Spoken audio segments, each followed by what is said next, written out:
化妝嘅第一步最緊要嘅係粉底啦，咁我今日就揀咗咧 Elle Blanc 呢個最新出嘅 Liquid Foundation。咁呢個 Foundation 有乜好呢？咁我覺得咧喺春夏嘅時候最緊要嘅係防曬啦。咁呢個粉底咧就係有25度嘅防曬嘅。咁同埋夏天咧最緊要咧就係粉底有遮瑕度啦。咁呢個粉底咧可以好自然咁遮咗啲雀斑，但係咧佢又可以令你皮膚望落去好有透明感㗎喎。好啦，嗱，要搽粉底咧，我哋可以攞少少出嚟，跟住將佢咧點開5點，咁喺額頭啦、鼻哥、面珠同埋下巴，咁多就 OK 嘅啦。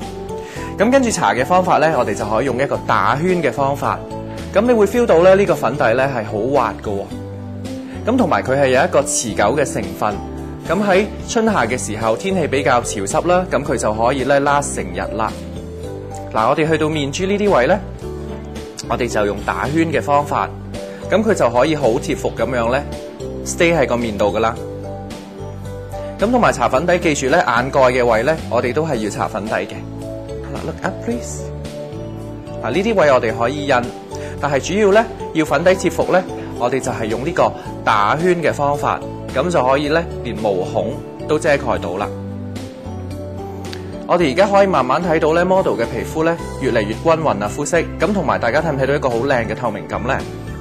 佢唔會令你覺得咧係搽咗好多嘅粉底嘅喎，咁同埋佢係有一個保濕嘅成分，咁又唔怕會缺水啦。